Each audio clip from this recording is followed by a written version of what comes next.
Welcome to the Arrowhead Addict podcast. This is Wacky Wednesday. I'm Adam Best, here as always with Richard behind the scenes and the golden voice of Sterling Holmes. Sterling, what's up, brother? Confused, scared, befuddled. These are all words to describe how I'm feeling because this is the first facial hairless show we have ever done together. That's right, man. We both look 12. Yep. You're beardless. I'm stashless, and I'm scared. Our buddy cop show got canceled. It all hinged on the facial hair. So now that we don't have that, but I told my wife, if the Chiefs win a Super Bowl, it's gone.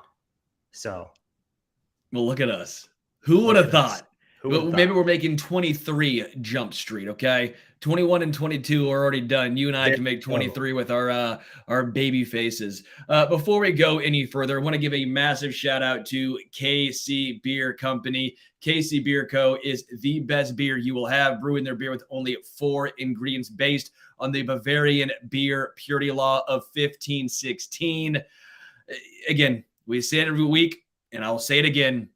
You will not have a better beer. Whatever you want, they have a style for you. I love going to the beer hall itself. They're great people. They have great food. The brats, the potato salad, which is my favorite, is just absolutely incredible. If you have a chance to see KC Beer Co. at your local store out here in Kansas or Missouri, please go grab some. Again, you guys have done a great job making Arrowhead Lager a massive success, as well as making our sponsorship and partnership with KC Beer Co. a massive success. They talk about all the time how they see such great reaction from you guys, the listeners, the fans who tag them as well as us when you're drinking their delicious, delicious beer.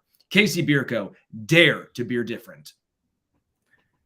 So we're going to do something a little different today. We're going to grade the roster on the A+ to F scale. Incomplete is also an option. Sterling, you and I are going to pretend to be Andy Reid and Brett Veach, and someone just injected our veins with truth serum. Oh, is that truth serum?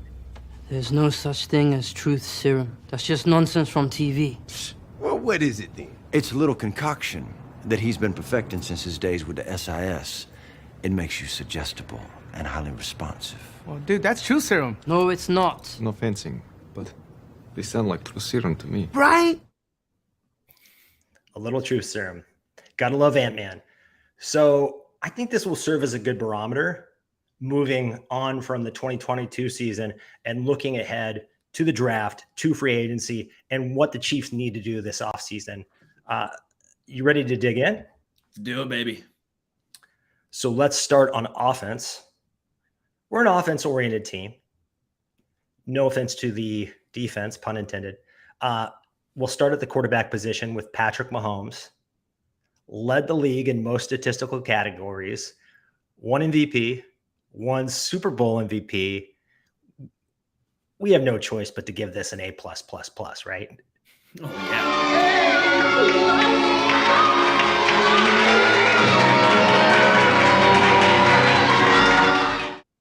Easiest thing we'll do all day. Couldn't have been better. The best quarterback in the NFL, ending up with the 2 biggest awards, the Super Bowl MVP and regular season MVP. Mahomes was incredible, but don't forget about the backup, Chad Henne. Anything is possible. Riding off into the sunset, Bud Light in hand. Should have been a KC beer, but going 98 yards for a score. Without Chad Henne, who knows what happens. A++++ for the quarterback room. So Mahomes gets that. You would give Chad Henne an A+ too? Oh, dude, how could you not? The only opportunity he had, he shined. He thrived. What more could he have done? It was phenomenal. He did what he was supposed to do. Chad Henne, come on now. Yeah, I agree. Ice in his veins. He came in, delivered a scoring drive, got a lot of help from one Isaiah Pacheco, but he did his job and then some. And you could tell that his teammates weren't rattled at all, that they believe in him.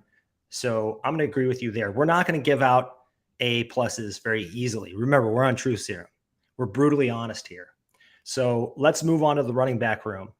where we will get a chance to be brutally honest, and start with Jerick McKinnon, the journeyman scat back, who I think broke the record for most receiving touchdowns, most games with a receiving touchdown in a row.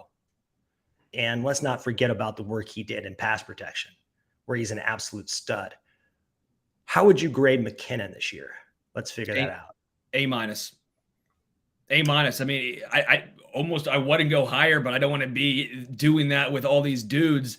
But the only thing he could have done more was be an every down back. But we knew that's not what his role was going to be going into this season. Based on his role, what was expected of him, I don't know how much more you could have asked from Jerick McKinnon. He's 30 years old. He's been injury prone in the past, and he was healthy, effective, and hell, what was it, December Player of the Month offensively in the NFL? No one had that on their bingo card.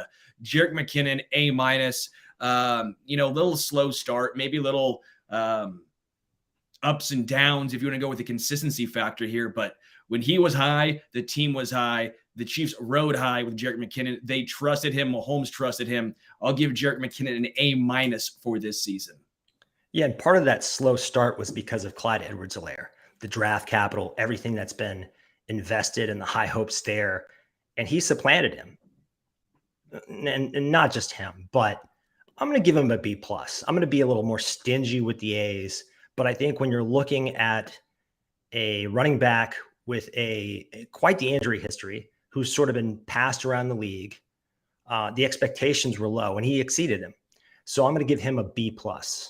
Let's move on to Isaiah Pacheco, the 7th round steal that really looks like the future of the position in Kansas City. That's why I went B+ last time, because you're a 7th-round rookie. He said he put his shades on at the combine last year and said he was going to take a grown man's job. And he did. I'll go B+. See, I'm going to give him an A-.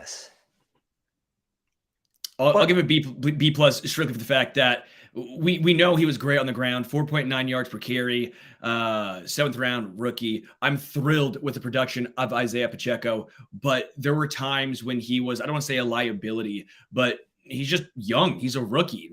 He's going to struggle at times in pass protection, as well as being a receiving threat out of the backfield. Again, nothing against Isaiah Pacheco. Couldn't have done much more, but I'll give him a B+ just based on that alone. It felt like at times late in the season, they had to use Jerick McKinnon because they did not trust Pacheco in that role. That's going to change next year. He'll have an entire offseason to get more adapted and equated with the offense, Mahomes, the offensive line, knowing where to be. I expect big things from Isaiah Pacheco.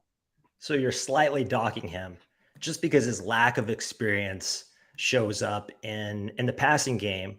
Sure. Which I thought he got going late, but especially in pass protection, he's a little green there. Okay. This one should be fun. Clyde Edwards-Helaire. A year that started off on the right foot, and then he didn't dress for the Super Bowl, and then he didn't go to the parade. It's not, his future. If Isaiah Pacheco is the future of the position in Kansas City, CEH is definitely not. So where do we grade him? It's tough. I like Clyde Edwards-Helaire as a person. We've had a chance to have him on the podcast. He's a great guy. Very nice. Truth serum, remember. Dude. I know, but we got to be honest, and I will give him a D. I'll give him a D. The reason why you can't go lower was he actually was effective early on in the season, as much as we like to forget it. He had 6 touchdowns, 3 on the ground, 3 through the air to start off the year. Everyone was thinking, all right, finally, this is the Clyde Edwards-Helaire that we were waiting for and hoping for. But then the injury started to pile up again. And what really sealed the deal was that Super Bowl parade. That, for me, was a pretty big factor. Like, you're not going to celebrate with your team. I understand you did not play in the Super Bowl. I get that. But you were an integral part of this offense early on in the year. Neither did Emir Smith-Marset or Melvin Gordon. Right? I found it odd. I found it weird. again, if he's moving on, he's moving on. I understand that, but you think you would still want to celebrate with your team if you are moving on one last time. That left a bad taste in my mouth, so I'll give him I'll go with a D overall for this year. I'm going to flunk him. I just think, given that he's a first-round pick and all the chances he got, cost. Yeah, but still, he was given every opportunity in the world, and he failed as a player. I know part of that, you chalk that up to injuries, but not only did he fail as a player, I think he failed as a teammate. You know, I don't think McCole Hardman was at the parade, but he's injured. He just had a baby. He wasn't in New York doing Fashion Week, right? So it's a much different situation. I think at some point Clyde checked out. And I don't see him being on the team next year. I think this is just kind of it's just gone wrong. And I don't know that there's any way to get the toothpaste back in the tube, so to speak. Hate to give that F. Michael Burton. We cannot forget about the fullback. It's wild to me that a lot of teams don't even use a fullback. So just the fact that he is on the team and getting some reps is deserving of a somewhat high grade. I'll go with a C, just because he was a guy. He didn't play much at all. He played a decent amount on special teams. I like Michael Burton, but he was fine. He also got stuffed. Not all his fault. Obviously, a lot of this is based on the offensive line, on those 3rd and 1s, those 4th and 1s, those short yardage plays. The other team figured out the old Burton up the gut fullback dive. I like Michael Burton, but he didn't do enough to get a high grade, didn't do enough to get a low grade. He was there. I don't understand, to an extent, Andy Reid and his obsession with fullback, because it seems like you could get Blake Bell or a backup tight end to do similar work to what he currently does. Noah Gray, because you're only using him, 3, 4, 5 snaps a game pretty much at max. And then also, I get the special teams aspect, but is he bringing that much on special teams to where you think you have to have him there? It's questionable, but obviously it works. Andy Reid won a Super Bowl with fullbacks. He's probably going to keep going with fullbacks. So at some point, I just have to shut my mouth and say, hey, Andy knows way more than me. Yeah, it's a little weird. It's like he wants this tool in case he needs it, but he never uses it, and it's taking up valuable space in the toolbox. And I just think maybe it's time to move on from the fullback. Also, last year, this would have been a different grade because that 3rd and 1, 4th and 1 worked every time. This year, it stopped working. So the utility of having him on the roster, if he's no longer our short yardage back, drops significantly. So I'm giving him a C2. You're right. We didn't see enough of him to give him either lower or higher of a grade there. You ready to move on to this will be a fun category, the wideouts? Let's do it. Let's start with Juju Smith-Schuster. He had the most yards among the receivers, kind of an up and down first year, but I would say that it was his best year in some time. And I think he was the most dependable wide receiver over the course of the season. And his play in the Super Bowl was just huge down the stretch. So I think I'm going to give him a B, because early in the season, we saw him have something like back-to-back 100-yard games where he was just a yak monster. It looked like the old Juju was back. And I don't know if it was the concussion that kind of slowed his season down, but he just never quite got his mojo back. I'll go A-. I think Juju Smith-Schuster had a phenomenal year, especially for the price that was paid for him. He signed a 1-year, $3.76 million contract.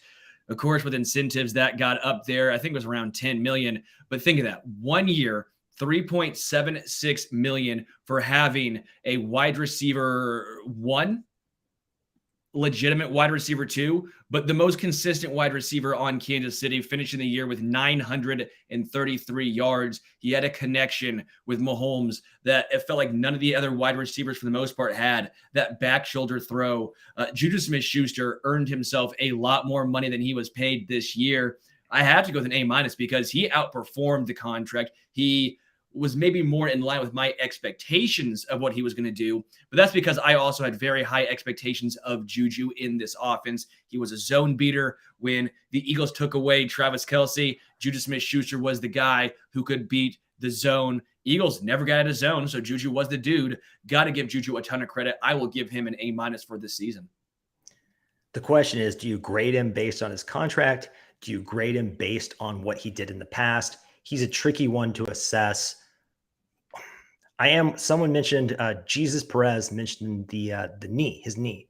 And Pat said that he was in the training room nonstop before the Super Bowl.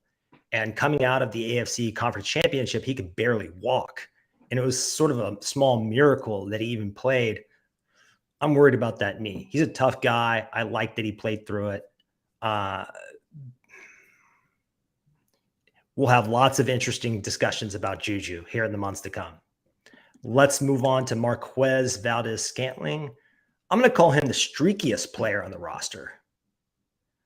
So, and he can impact a game when he has 0 receptions, which is kind of a weird thing to say, but he's a lid lifter. He stretches the field, and he's a very good blocker. So he does do some other things, but he was wildly inconsistent. Is that fair to label him as that? Very fair. So I'm going to give him, he and Mahomes just were not on the same page. I hate to give him, I'm teetering between a C+ and a B-. Help me make up my mind here. Dude, I'm in the same boat as you. We'll give him a C. We'll give him one of those, a C+ B-. I'm 100% with you. He's right there in between. You take the contract into consideration, the thought process of him. He was going to be the field stretcher, and he was. But you mentioned he wasn't on the same page as Mahomes. We knew the inconsistencies were going to be there. Expecting him to be a consistent force game in and game out was just unrealistic. He never was with Aaron Rodgers. No reason to believe he would be here in Kansas City. But when injuries piled up against the Bengals, what happened? He was the de facto wide receiver 1, and he stepped up in a big way. He reminds me a lot of Sammy Watkins, where it's a very nice tool to have. You might be overpaying slightly for what he is, but if you need him to step up, he can be a guy who can step up and make those big plays, which he did. I think MVS a lot of times got a bad reputation. I felt like Chiefs fans were expecting more from him, but I kept wanting to point out this kind of just is who he is. Some of the things that made me make the grade a little lower. He's not as physical as you'd like for a dude who's 6'4". A play that really stands out to me was the Bills game when in the back of the end zone, Mahomes threw the ball up for him, and he didn't really make a play on the ball. And I'm just sitting here going, you're 6'4" and you're acting 5'10". But I can't complain too much. I think MVS had a fine year. It's weird that he's not a ball winner. He's really not good at all at contested catches. And at his height, he should be. Now, he's not the bulkiest guy. The only thing, I'll propose a question for you. Given that he is the only elite field stretcher on the Chiefs in terms of a threat, do you think he just wasn't asked to do some of these other things? Because when those injuries happened in the Bengals game, and he was asked to do some of the more possession type stuff, some of the Kadarius McCole orbit motion kind of stuff, he looked all right doing other roles. So do you think that he's limited out of necessity? Sure, to an extent, because Kadarius Toney was also not fully healthy for the majority of the season, and he was brought in halfway through. McCole Hardman wasn't healthy for the majority of the season. There's your other field stretcher. So MVS was, as you mentioned, that guy. I was a little concerned that Justin Watson started taking a lot of snaps away from him, and you bring up a good point. Maybe he could run every single route in the route tree, but he was tasked to only do this. Good point. The only question and pushback I would have was that may be true, but about halfway through the year, even with the injuries to Toney and McCole Hardman, It started to be the Justin Watson show. And if Watson was trusted to be the deep threat, they could have used MVS in a different role, and the Chiefs did not. That's a good segue. Let's hit up Justin Watson. I'm going to call him an overachiever who contributed more than any fourth or fifth string wide receiver has any business doing. Given how little he played in Tampa Bay and what the expectations were for him, I have a hard time, and I'm not the biggest Justin Watson guy, but I have a hard time giving him anything below a B. Yeah, that seems about fair.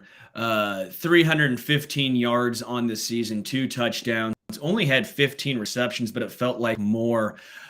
Justin Watson was a guy who really did everything that was asked of him. Special teams, in a pinch, come in the game, be the field stretcher when MVS was out. The drops at times were a concern. Being not on the same page on some deep balls were a concern. But again, if you go into the season as wide receiver 5, and this is what you put up, you have to be thrilled with the production. Not only that, when there was some issues on punt return, what happened? Justin Watson, get in the game, don't bleep it up. And what did he do? He didn't bleep it up. You got to give some credit to that. I might go more of a C plus B minus range again. Again, the expectations weren't extremely high for him, but I do think at times we looked through rose-colored glasses at his production because we're like, well, he wasn't supposed to be here, so that drop might not be on him. But at some point, you got to be like, you got to catch the rock. I don't care if you're wide receiver 5, the ball hits you in the hands, you got to come down with it. I do want to give a quick shout out to Tyler Helton. Tyler Helton says, I'm a new subscriber. Let's go, Kansas City Chiefs. Can't wait for next season because Mahomes is going to win the Super Bowl again. Welcome, Tyler. Great for you to be here. Tyler. Appreciate it, man. Yeah, I believe he had Mahomes' longest touchdown pass of the season.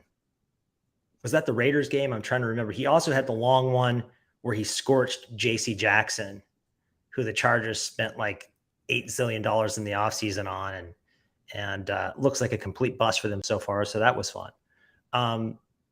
Let's move on to one of my favorites, Kadarius Toney. When he was healthy, he was a force multiplier out there. He could do so many things.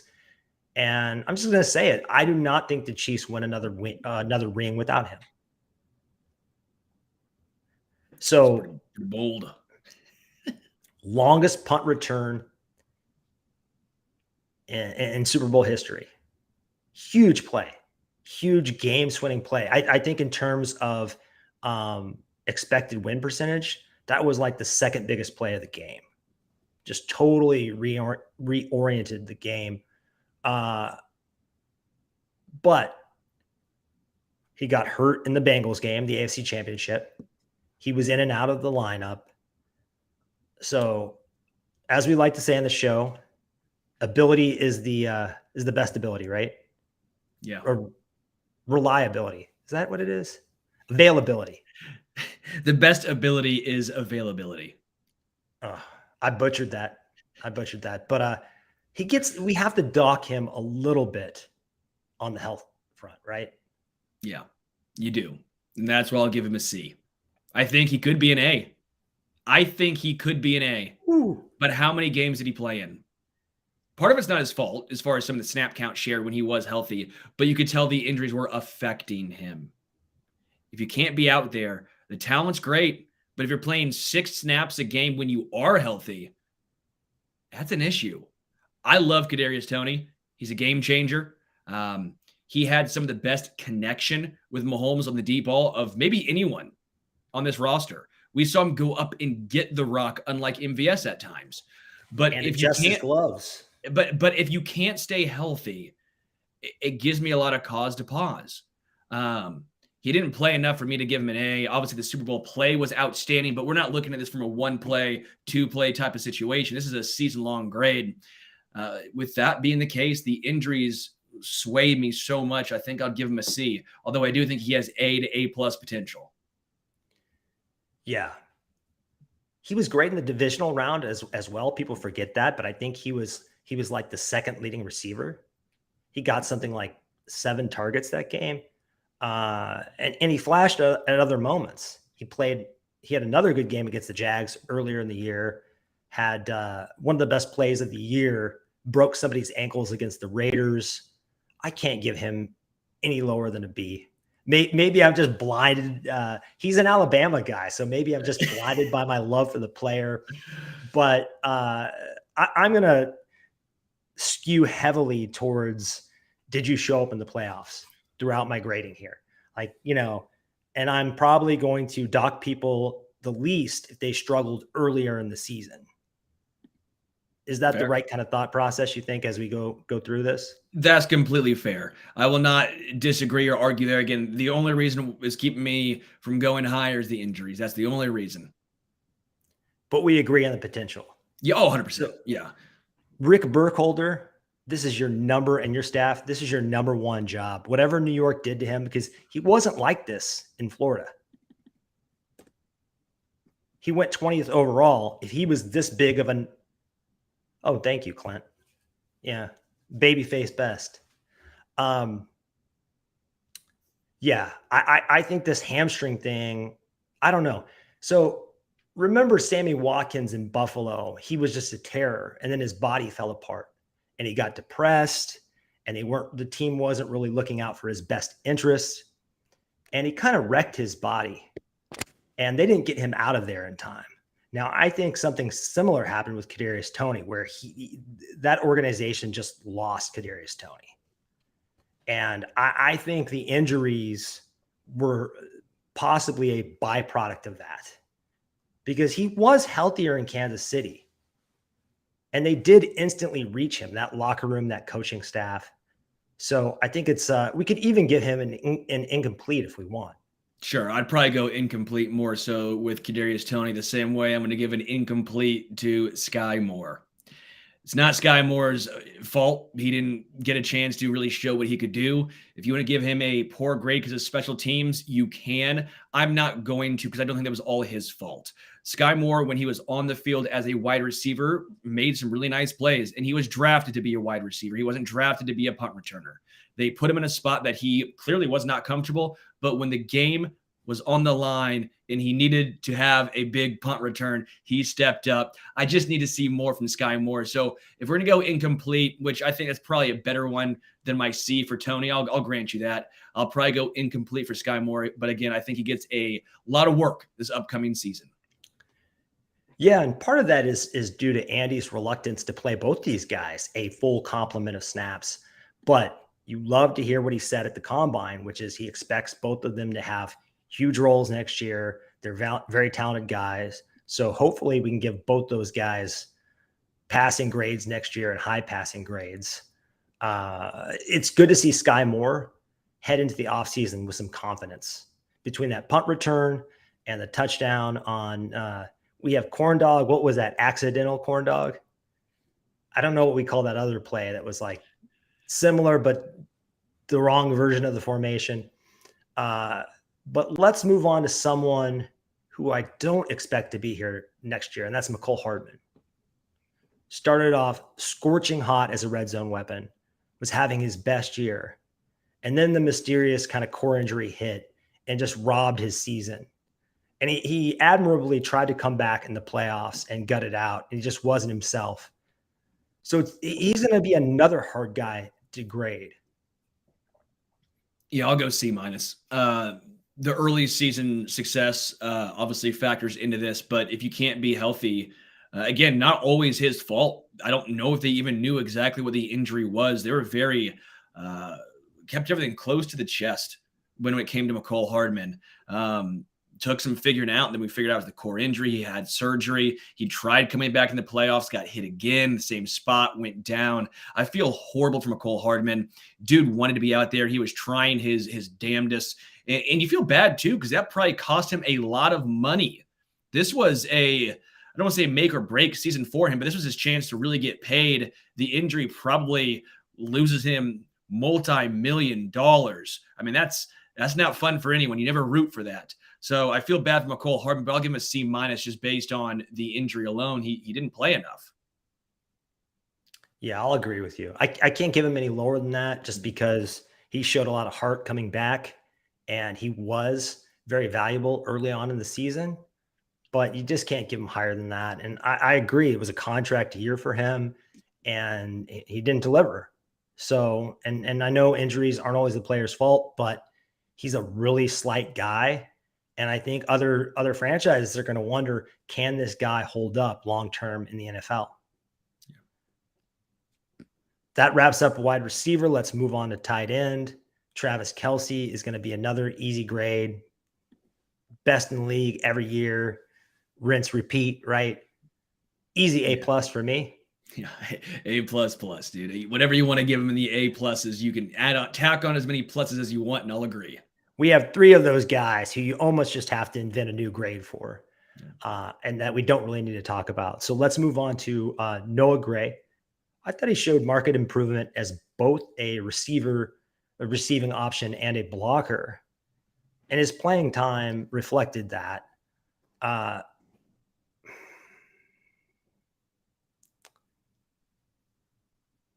He's hard because you want to reward the improvement, but it's not like he set the world on fire. I'll probably go B- for the reason he played in every single game, played in 17 games, was influential on special teams. He had almost 300 yards with 299, but he really was a guy that they trusted when Kelce went out of the game to pick up the slack. They trusted him in the playoffs to be there over Blake Bell. That told me something.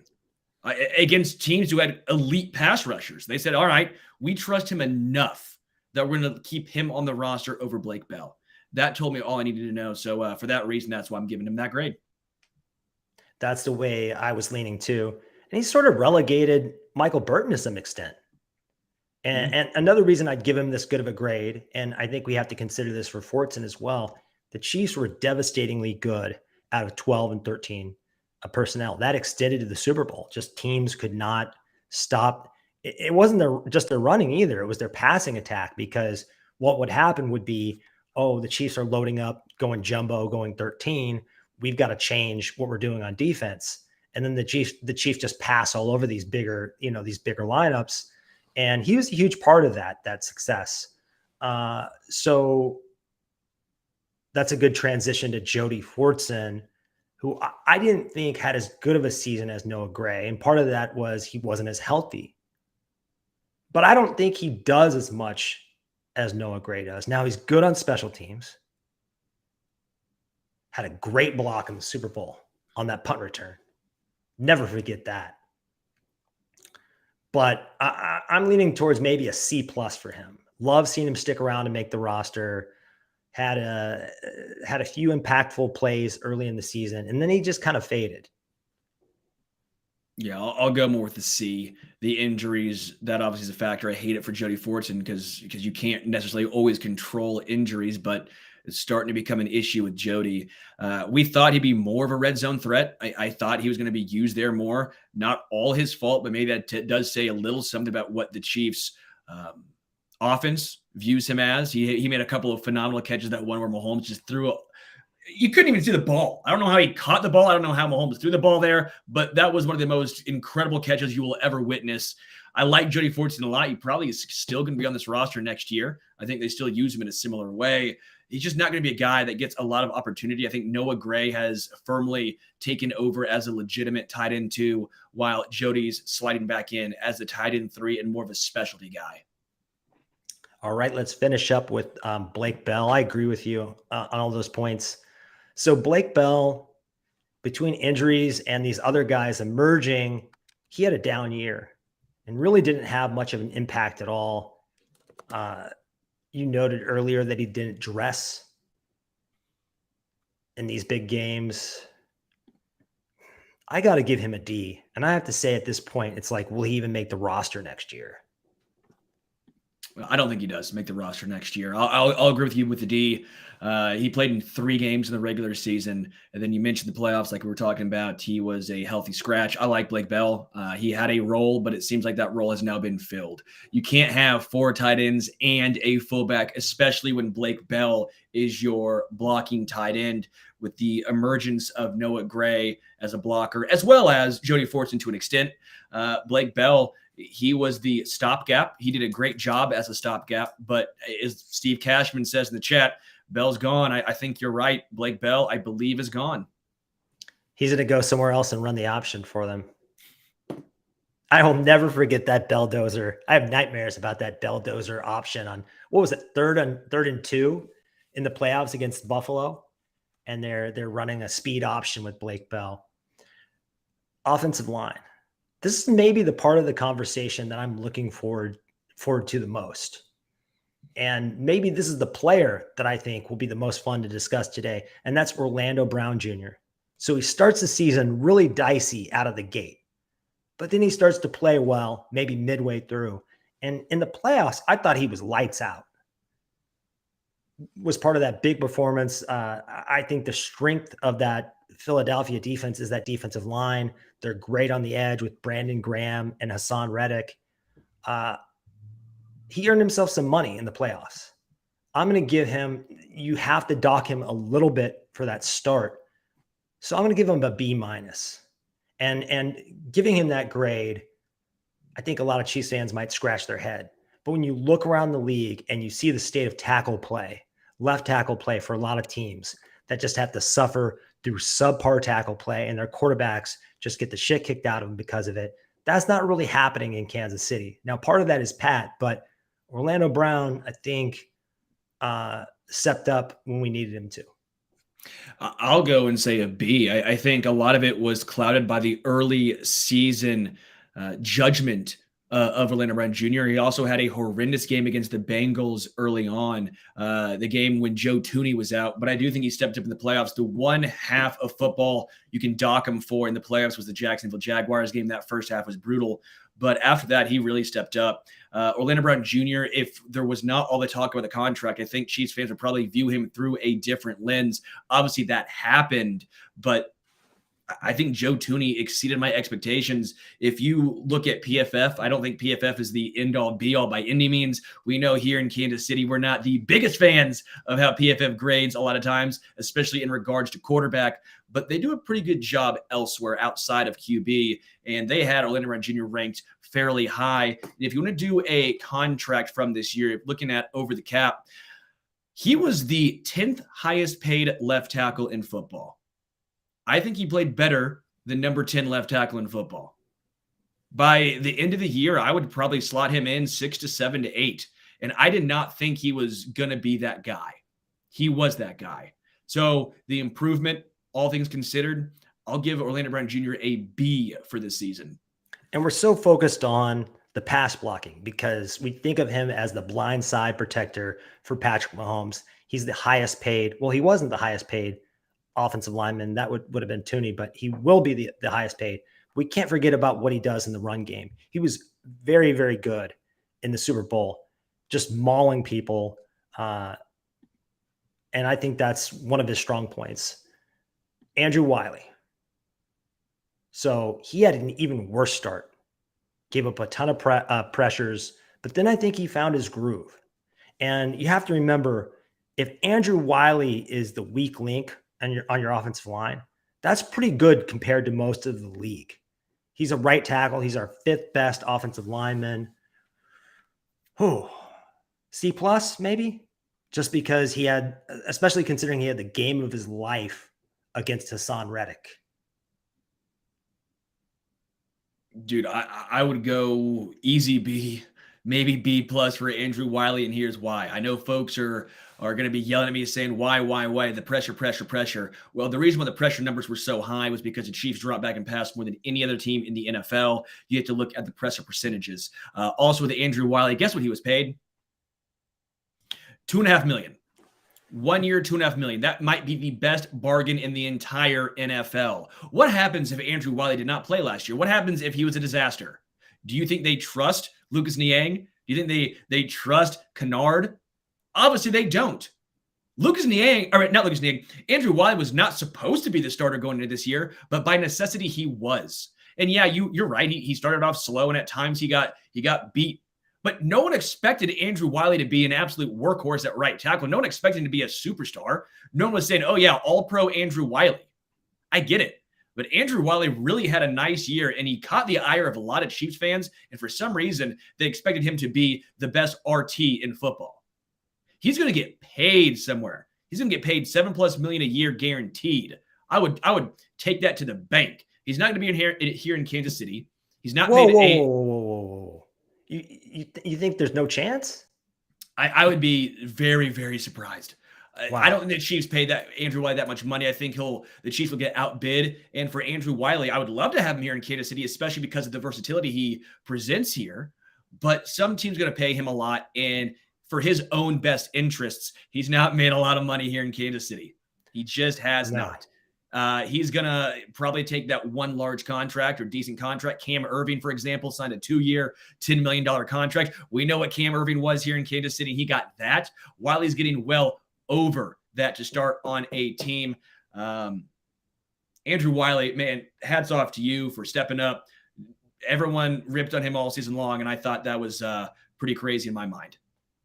Well, Pat really likes both these guys. They were both in Vegas with him last weekend. I mean, he seems really tight with Orlando Brown. So that's something to consider. Another thing to consider here is continuity. The Chiefs had the entire line for most of the year. I know Tooney missed, a couple games. But that continuity, it would be really great when you have one of the better offensive lines in the league protecting the best quarterback to bring the same 5 guys back. I would put a premium on that. I do prioritize Orlando Brown Jr. over Andrew Wiley, but I'd like to see them both back. Let's move on to Joe Tooney, the polite Terminator. Other than those 2 games he missed, I mean, he was just quietly dominant all season long. Just the last person really you have to think about or worry about almost on the roster. He just shows up and quietly does his thing. I have a hard time giving him anything but an A. Yeah, I'm only going to have 3 A+, and I've already handed out 2. So I'll actually give Joe Tooney an A-. Gee, who's the third?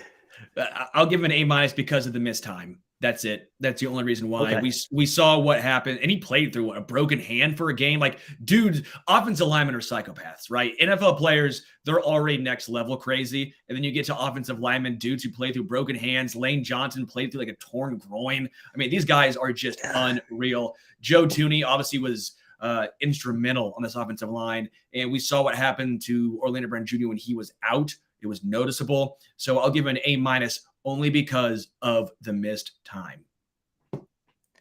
Yeah, you wouldn't know he's such a maniac from his demeanor. I mean, he's just the most unassuming guy, but he gets after it. Speaking of demeanor, next up is Trey Smith, the other guard. Something was kind of off early, but I think he unleashed the beast as the season went on, looked like his old self. And his mean streak gives the entire unit an edge.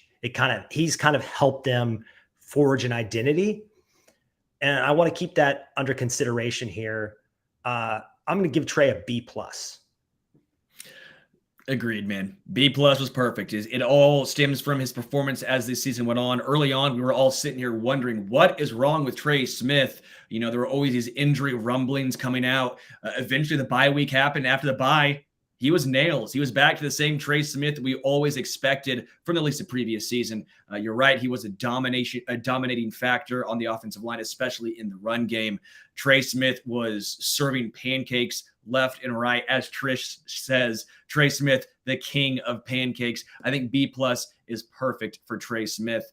Creed Humphrey, I'm going to go ahead and say it. He was an A. He was an A.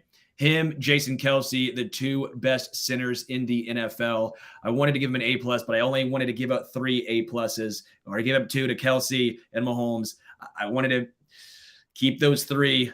Yeah. So I will give Creed Humphrey an A, although if you wanted to give him an A+, I would not disagree. No, I'd consider it, but you have to kind of grade on the curve and have to kind of consider the entire roster. And I think there are 3 guys that deserve that designation above all others. So I hate not giving him an A+ because I think he's like teetering on that. No pressures allowed in the Super Bowl. I mean, he really never allows any pressures. If I had to guess what he allowed in the season, 5, 6, maybe all year long. Just a great player, great personality, easy guy to root for. I'm really hoping we're kind of already thinking ahead because he's halfway through his contract. So I'm hoping he's a Chief for a long, long time. Let's two comments I want to really quickly. Two comments I want to get to very quickly. Steve Cashman says, as the season went on, is a common theme because the schedule was much easier. I apologize, Steve. I keep saying as the season went on. Thank you for catching me on that one. But you're right. The season did get easier as the season progressed. Although I do want to point out the playoffs weren't easy. That's the one caveat. The playoffs were not easy. And you look at a lot of these guys like Orlando Brown Jr., Trey Smith. They performed on the biggest stage. And I do think there's something to your point of the schedule got easier later on for Kansas City. I would agree there. But I think a lot of that was also a health factor with Orlando Brown Jr., or at least the contract issue, as well as Trey Smith. I think part of it was a lot of these guys were new. A lot of these dudes were new. Like Judas Smith-Schuster, MVS, Kadarius Toney, right? Like there was a lot of Isaiah Pacheco, a lot of new pieces. And I think it took time for them to gel. And that's why I also wanted to point out as the season went on. But I do apologize for saying that a lot. I'm sure if you took a shot for every time I said it, you'd be hammered right now. Stephen Beal has a super chat. Thank you, Stephen. Appreciate it. Second or third round right tackle draft. Brown deal done. Jones signed long-term extension. Clark rework or extended. Signed Juju. Add another wide receiver draft. DT, edge, and linebacker depth. Sounds pretty good to me. I wouldn't complain. The one thing I will say about right tackle is they've already tried to establish some guys there with Lucas Niang and Darian Kennard. I like those two guys, but I would prefer them to bring in a veteran instead of a rookie because I think they keep both those dudes still on the roster. So I'd like to see a veteran. And I think Wiley prices himself out of Kansas City. I would like to see an Orlando Brown Jr. deal get done. The number I have off the top of my dome is 5-year, $110 million with about $70 million guaranteed. The guarantees were the holdup last year, not the contract itself, but the guarantees. Chris Jones, yep, sign me up. Clark rework, I think that's going to be the plan. Hearing, Brett Veach and Andy Reid, sounds like they want to see Frank Clark here. We know he's not staying on the current contract, a cap hit of over $20 million. That ain't going to fly. So I think he gets reworked. Sign Juju. I think the Chiefs do. I have no qualms with what you said, Stephen. Appreciate the super chat, man. Yeah, we appreciate that. Lucas Niang. We hardly know thee, right? I can't give him anything but an incomplete. And you have to wonder if that's just going to be his career. If he's never going to click, never going to get fully healthy, never going to realize his potential. Just maybe a young career that has been completely sidetracked by injuries. Are you an incomplete on him as well? 100% incomplete for him, and I might even do an incomplete for Nick Allegretti. Nick Allegretti was the last guy on the offensive line we were going to talk about. I like Allegretti, and he stepped up in a big way against the LA Rams, going up against Aaron Donald. He did a very nice job, held his own. I like Allegretti. I like the versatility he brings to this roster, the ability to play center as well as guard. There was a reason why the Chiefs chose him over Austin Ryder, over Austin Blythe even. Remember, they signed Austin Blythe, didn't even play a game because of the versatility and the nasty streak that Allegretti possesses. We saw that nasty streak up against Aaron Donald. Incomplete, but if we're going to give him a grade for that game, that one game alone was an A, baby. No big boy touchdowns this year, I don't believe, but that's been a wrinkle of his game in the past. Let's hit the defense now, maybe a little bit more quickly. Chris Jones, starting with the defensive line and Chris Jones, AFC Defensive Player of the Year. I thought he was the Defensive Player of the Year, period. If you dig into how often he's doubled and that he had the second most pass rush wins in the league, only behind Micah Parsons, which is just sort of unreal given how, like I said, how often he's doubled in the position he plays. And then he comes in, and I think he's the reason they went to the Super Bowl. He kind of single-handedly put the team on his back when Patrick wasn't quite himself in the AFC Conference Championship game. Easy A+. Yeah, easy A+. He was the closer in games. They called him in. He was the closer. How many games ended with quarterbacks on their back because he was the deciding factor? Multiple. And that's crazy to think about for a guy who, like you mentioned, garners that much attention. Very quickly, Stephen Beal says, I thought Kennard was moved to guard. He was during the season. I think they were trying to give him some versatility, some options there. but I don't know if it was a permanent move. They never really were clear about if it was a permanent move or if it was a case of let's get Kennard some versatility, see how he performs at right guard. But good point. I will also bring up a great super chat from Clint. Clint, dude, you are the man. Thank you so much for the super chat. Really appreciate it. He says, sorry for the random question, but Sterling, TaylorMade, Callaway, Ping, or other. I'll go Callaway driver. Titleist AP2 irons that I've had for 11 years. Absolutely love those bad boys. Callaway Jaws wedges, and then a 15-year-old Odyssey 2-ball putter that I've had forever. I just love the way it feels. So that's the old golf setup right there. You could be speaking Mandarin. I have no clue what's going on right now. Let's hit Derek Nottie. I mean, you just kind of have to shrug. He's a serviceable run stuffer. What else can you say about him? He does his job. He doesn't, blow you away. He's not DJ Reader or one of these nose tackles who actually garners a little bit more attention. D+ for me. He was one of the few guys I was actually disappointed in. I was really high on Derek Nottie heading into this season. I like Derek Nottie, but he really couldn't keep a stranglehold on his starting spot. There's a reason why they started turning towards guys like Brandon Williams, the former Ravens defensive tackle. There was a reason. Derek Nottie wasn't necessarily getting the job done. There's a reason why we saw more Colin Saunders. I think we would have saw more Turk Wharton, but he got injured, right? Yeah. Derek Nottie was one of the few guys who I had higher expectations for, and he didn't exceed them. Maybe that's on me. Maybe I had too high of expectations, but because I had those, I would say he was a D+ in my mind.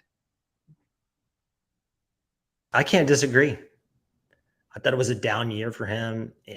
I just don't think he's a necessary component of this roster moving forward. Thank you for your service, Derek. We saw the team win 2 Super Bowls with you here, but he's replaceable. He's a replaceable guy. A little bit of a tougher decision will be Colin Saunders, who finally started to show why he was a 3rd-round pick. I thought he flashed at times. Maybe the consistency was lacking, but I mean, the athletic ability is just tantalizing. His closing speed for a defensive tackle is just insane. That play he made in the Super Bowl where it was technically a sack and he just chased Jalen Hurts out of bounds, which is probably even harder to do than it looks. But I just didn't quite see enough. I can't give him an A. I'm not even sure I can give him a B, maybe a B-. That's where I'm at, is a B-. The upside in these splashy plays, they stand out, but the overall body of work, you just are left wanting a little bit more, especially on the consistency side. Maybe we'll see it this upcoming season. I do think if you're going to bring back either Turk Wharton, Colin Saunders, or Derek Nottie, Saunders is at the top of the list. I would love to see Saunders back here in a Chiefs uniform, but based on consistency, I have to give him a B-, even though those top end plays are just unreal. He's kind of got that Devin White thing where he flashes so much at times, and he's such an athlete that it's hard not to overgrade those moments and concentrate on the lack of consistency, which I think is still a problem for him. And even in the past, even getting on the field has been a problem. So I'm not sure we're going to see him back. But I do agree, if it's him versus Turk Wharton, who let's move on to, I'm going to give him an incomplete because of the season-ending injury. But I thought he was terrific at the start of the season. I thought he was really rushing the passer well. You could see his win rate was – now, he didn't play just a ton of snaps, but it was one of the highest win rates for interior defensive linemen in the league. I think he had just a great start, showed a ton of potential. I'm a big fan of his, but, can we really bring him back on the heels of that injury? Yeah, that's going to be a tough decision. But, yeah, I'm with you with an incomplete. Going to Frank Clark, I'd probably give him a B- to a C+. I liked what Frank Clark did this year. He obviously looked better, losing some of that weight. But when you look at the amount of snaps he received, and then you look at some of the counting stats, which, again, counting stats are a fairly poor way of going about this, but I just have it pulled up. He only had 5 sacks. And Matt Connor had the numbers of, I believe he played in 69% of the snaps overall. Wow. That's not enough. It's just not enough. He flashes in the playoffs. I want him back for the playoffs. I hope they rework his contract. But from the overall body of work from this year, you're probably sitting at about a C+. Yeah. I might bump that up to a B- just because of the leadership role he provides this team. I mean, it's hard to see something like that. That's, that intangible, but just the way both his teammates, the front office, and the coaching staff talk about him, you can see what he means to this roster, to this franchise. So I'm going to give him a B-, especially considering that his pay was down. He restructured, and he came into this year no longer Frank Clark, the superstar or expected superstar, but Frank Clark, above average role player, part of a defensive end rotation. I thought he filled that role pretty well. He's better than average against the run too. That's another factor to consider here. Yeah. When it comes to Carlos Dunlap, I will give him a B.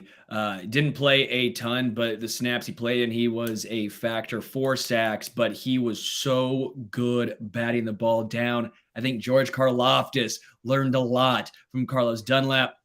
By the way, Carlos Dunlap was only on a 1-year, $3 million contract, so I think he outperformed what he was expected to do. Yeah. Bon voyage. I think he's probably on his way out, similar to how Melvin Ingram was last year. You can find these guys, right? Especially when you're the Kansas City Chiefs and you now have 2 rings in 4 years. You're going to have aging edges who want to come and chase rings in Kansas City. So I would not overpay for Carlos Dunlap. If he wants to play in that same ballpark rate again, I definitely consider it. I thought he was fantastic in limited action. I'm going to give him a solid B. Now, George Karlaftis is going to be a little tougher to grade. He's a first-round pick, so expectations are high. I wasn't super thrilled at the start, but the pressures looked better. He wasn't getting sacks, but his pressures looked better than the sack numbers did, right? You talked about the counting stats earlier, and I thought he did a good job applying pressure. And then he got hot, as the weather got cold, right? He, what do you have? Like a sack 6 games in a row? Didn't really splash in the playoffs so much. I think he had a moment against the Bengals. Didn't he get a sack against the Bengals? Technically, yeah. Technically? Yeah. I'll give him an A-. I think George Karlaftis really progressed as the season went on.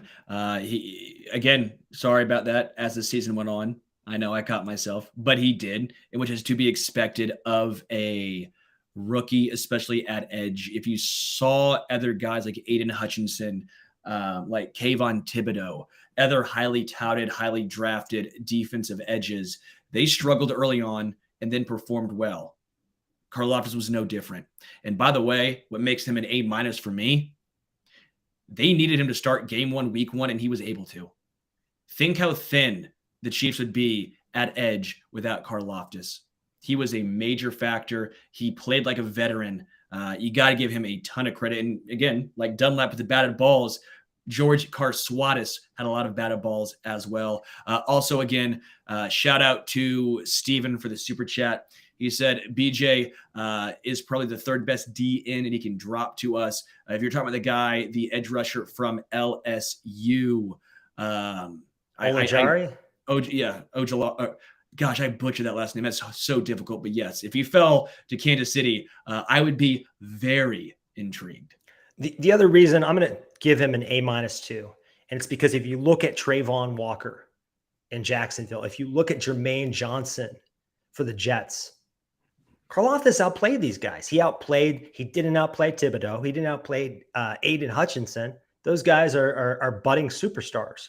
But I think there's a case that he outplayed every other edge that was picked in the first round, and you have to kind of reward him for that. Another guy I think we should reward is Mike Dana, probably the most underrated, overachieving player on the team. I love this guy. So much heart, just plays, gives it everything he has on every single down. I really want to give him an A or an A minus. Yeah, I'm in the same boat, dude. His versatility at edge, as well as being the D tackle in the NASCAR package, the fact that he was a 5th-round draft pick, and my dumbass thought, what the hell are you doing drafting him in the 5th round? He was projected to be undrafted. What are you doing, Kansas City? And they proved me wrong. And by the way, Mike Dana is the reason why I'm off drafting dudes with high potential. I'm sick of it. Give me a dude who can play. Give me a dude who can perform, because I'm tired of Tano Passanio. I'm tired of Joshua Kando. I'm tired of Breland Speaks. Give me the dude who can play. Michael Dana can play. I get it. The upside's not as high, but because of Mike Dana, that was the reason why I wanted the Chiefs to draft George Karlaftis. I was tired of hearing, oh, Boye Mafe or all these guys who, what could they be? We know what they could be. They could be busts. Give me a guy with a floor. Mike Dana has a floor. And by the way, that ceiling looks a lot higher than the majority of people thought. So Mike Dana, here's for proving me wrong and proving to me that I like guys with a higher floor rather than a dude with all the potential in the world. Yeah, we get so intrigued by these bendy edges, but motor, durability, effort, these guys, both these guys, they play as hard as possible every single play. And there's something to be said for that. Speaking of playing hard, linebackers now. Nick Bolton. God, it's hard for me. I mean, here's another guy that you just want to go off the Super Bowl and say, give him an A+. I don't think his season, the consistency was there to warrant that, but he was the leader. He was the green dot. He wasn't without blips, but I think he set the tone and just one of the best run stoppers in the league. And the improvement was there in coverage. It wasn't dramatic, but I think you're seeing some signs that he is eventually going to be a complete linebacker. I'll give him a B. I want to go higher, but I can't. Just even with the improvement in pass coverage, he was still taken advantage of. Late in the year, we saw tight ends go up against him in slots, and he was getting beat. I like Nick Bolton a lot, MIZ brother, but I love that the fact he gave an MIZ shout out. At the Super Bowl parade, that was cool to see. He's progressing nicely. I like Nick Bolton a lot, but this year was a solid B. Nothing to be sad about. A B is very, very good. Yeah, I'm going to give him a B plus. A B for Bolton. I'm going to give him a B plus because he finished so strong. Just a great kid. I don't know if you saw this, but after the game, he wasn't granting any interviews because he had to go find his mother and share that moment with him. Just a great kid. Love him so much. Willie Gay served a suspension, was even more up and down than Bolton. Now, he doesn't have the same issues. Sometimes Bolton, whether it's even Joe Burrow juking him in space or getting coverage, Willie Gay is such an athlete that he doesn't have those deficiencies, but he also doesn't have Nick Bolton's brain, Nick Bolton's nose for the ball. I'm thinking B- with the promise for him to have a better grade next year.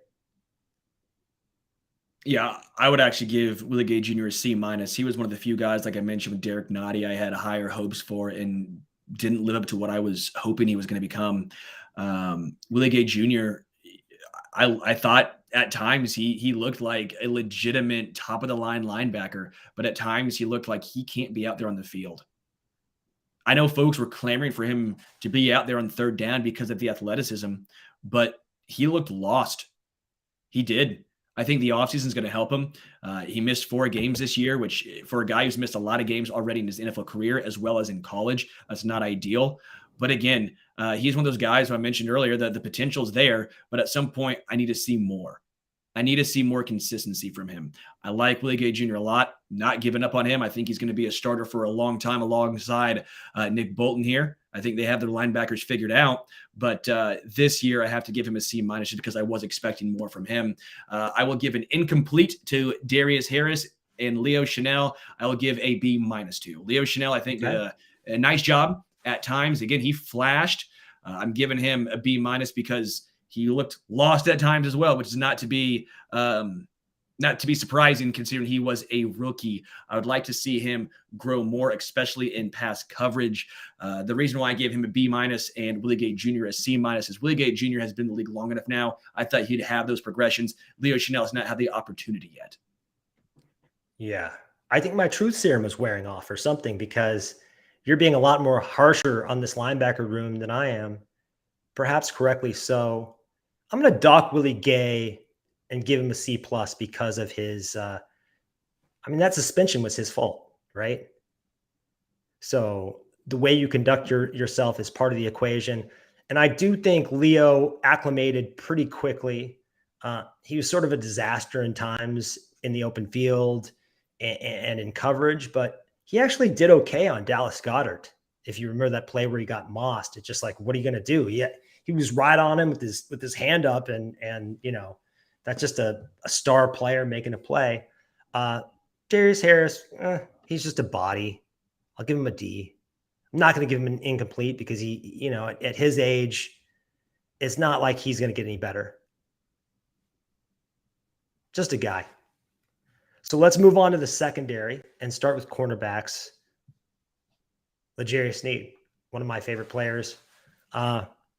If we were just grading him on coverage, where I think he's top 15-ish, I probably wouldn't give him this high of a grade. But when you factor in just how damn versatile he is, where he can almost be a box safety or a linebacker, he can play in the slot, he can shadow DK Metcalf. I mean, how many guys can even shadow a DK Metcalf, a 6'4" bodybuilder? I'm going to give him an A-.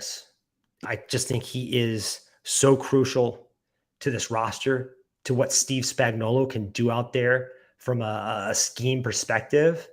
I know there's been some chatter about potentially trading him. I would not recommend that. I think he is going to be more hard to replace than these other players because of that versatility. I will go A. I think he was an A in my book because of the versatility, because of the fact he was able to play in 17 games this year. I know he missed one game, or at least one out in the playoffs, and the young guy stepped up. But L'Jarius Sneed is just such a chess piece. Love what he did here in Kansas City this year. Got to give him an A. I mean, again, if you're able to play slot, outside, blitz, one-on-one against DK Metcalf, being that type of dude, you get an A in my book. Yeah, and the reason he was out in that Bengals game is he just came out hitting. He just stroked a dude and basically knocked himself out. Trip McDuffie, not a finished product, but if you squint and look towards the future, you can see a great player. Now, I know he gave up the huge play against AJ Brown, but that's AJ Brown, right? That's forgivable. He was in position originally, just didn't track the ball right. I'm not going to penalize him too much for that. Now, I can't give him a super high grade because he missed a lot of the season. So I'm kind of torn between a B- and an incomplete. Same boat as you. B- Yeah. and incomplete. But I will say the other two rookies, Jalen Watson, Joshua Williams, I will both give B+ to. You might be saying, why are they such high grades? Look at where they were drafted. Look at what they were tasked to do. They were not just rookies like Trent McDuffie, but unheralded rookies. They were raw. No one expected them to do anything. Steve Spagnuolo going into this year was like, come on, please give me a veteran. Give me someone back here. They even traded away Rashad Fenton, your safety net. That's how much faith they had in these guys. Joshua Williams, Jalen Watson. I love seeing their progression. I can't wait to see what their future holds. I don't know if their success makes moving on or trading L'Jarius Sneed more or less of a possibility, but you have to have some sort of comfortability knowing you can draft and get these guys who are unheralded from small schools in the 4th round and the 7th round. Doesn't matter. And you can turn them into legitimate starting corners. That's impressive. Give them all the credit in the world. And by the way, they enjoyed tackling. That was huge. Well, Jalen Watson also enjoyed the parade a little too much, actually. But the front office told you what they thought about these kids when they moved Rashad Fenton in season. It took a lot of faith in Watson and Williams and McDuffie too, to thin the cornerback room out like that. I'm going to give Jalen Watson an A- just because he had a penchant for coming up clutch. I think he was top 3 in press coverage snaps played in the entire league. And I thought Joshua Williams got picked on a little bit more. In that game we lost to Cincinnati, who did they target at the end there with T. Higgins? It was him. But the job they did, I thought we were done in the AFC Championship when L'Jarius Sneed went out, and they hung in there against Higgins and Chase. So I'm going to give Watson an A-, Williams a B+. Let's move on to the safeties. Start with Juan Thornhill. Other than maybe Derek Nottie, perhaps the worst starter on defense, but he did step up a bit in the playoffs. But even then, a bit up and down. I think that A.J. Brown touchdown, that long bomb that McDuffie kind of gets blamed for, that was on him too. And he had a bit of a missed tackle problem, some issues in coverage. Just he's never been the same player after that ACL injury. You hate to say it, but he just has never been the same guy. Yeah, I'll give him a C. I think he was average. He might have been the weak link defensively, but it wasn't that weak of a link. I think he was a fine player. I don't think he was a hindrance by any means. The safety play was better this year than it was at least last year with Tyrann Mathieu and Daniel Sorensen. I'll give Juan Thornhill a C. He was fine. I'm giving him a D+. I know I'm kind of a harsh critic of him, but every game, especially when I rewatch or I watch all 22, I just always see issues with him. Just wildly inconsistent. Justin Reed. So it took him a while to get acclimated, but I thought he was solid once he did. And I kind of see him as a glue guy. If you kind of read in between the lines and hear what his teammates, and it was interesting to me at the parade when Clark Hunt talked about the defense. Now, maybe this is just about money, but he named 3 players on defense: Chris Jones, Nick Bolton, and Justin Reed. He said the defense led by those 3 guys. And I thought, this organization thinks super highly of Justin. And talk about establishing the tone. He was another guy who came out in the Super Bowl and he about murdered Devonta Smith there. So I'm going to give him a little bit of a higher grade, B-. B-, maybe? You're thinking the same thing? I agree, man. B-. Yeah. He wasn't elite. He wasn't the best safety in the NFL, but I think B- is a perfect example of what he was. He was better than average, more than serviceable. He was a hard hitter. He missed a few tackles at times this year. Not going to be the best coverage linebacker, but the team trusts him. He's the leader in the secondary, right? That's kind of what his, especially safety. And Sneed's kind of a quiet guy anyways. And I think Justin has more of that. You look at his brother, I think it just kind of runs in the family. They're that kind of leadership trait. Yeah. And then I will also say with Brian Cook, I want to give him an incomplete, but I think I got to go with I don't know, man. Is he a B- too? Yeah. He looked good at times, but also he had a few plays where he had some bad penalties, a couple of boneheaded plays. I don't want to take all of his special team stuff into the equation here because he wasn't necessarily drafted to be a special teamer. He's drafted to be a safety. But when he played safety, he looked good. He's a hybrid dude who can play that linebacker safety position. He's versatile. He's fast. He can go up against tight ends. I'm really excited for the future for Brian Cook, but this past year, I'll probably stick with a B-. He's an unfinished product, but I think his ceiling is Sorensen on steroids, which is kind of exciting. He had that huge tip that turned into a Joshua Williams interception in the AFC Championship.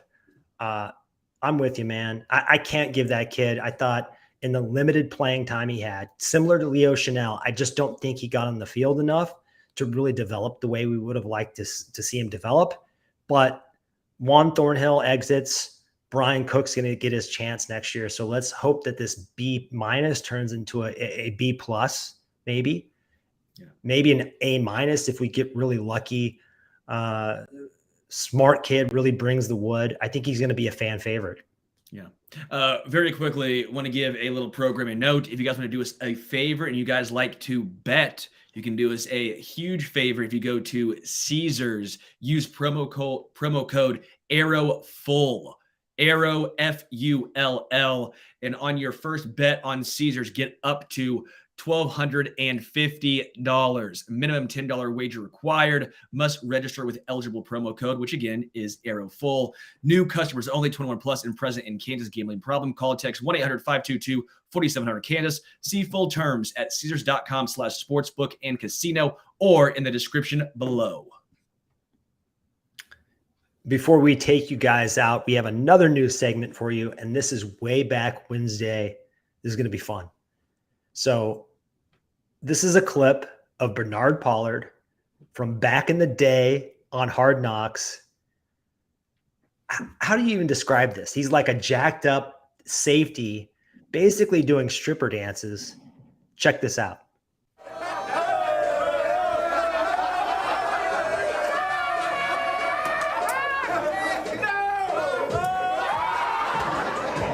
Doing some twerking. And here's the splits. I've never been able to do the splits in my life. So not only is that funny, it's impressive for a guy. He wasn't a small defensive back. Sterling is speechless. You never saw that before, did you? No, I was expecting Pac-Man Jones to come out of the crowd somewhere. I was just shocked. It's impressive. It's athletic. But no, I have not seen that before. It was impressive. That was something. It was impressive. Dwayne Bowe, I think, almost had a stroke from laughing so hard. But thinking back to Bernard Pollard, it was that moment, and it was what he did to Tom Brady, the Bone Crusher. I mean, you never like to see anybody get hurt, but it was a big moment in the NFL, and I think that's probably what people remember about Bernard Pollard, but a pretty good athlete. Yeah. I have never seen you this speechless in the entire time we've worked together. This is amazing. Well, I was just, yeah. Yeah. Not only did he knock Brady out for the year, he knocked the words out of your mouth. Well, with that, guys, we will send you off. This has been another Wacky Wednesday for Sterling. I'm Adam. Go Chiefs.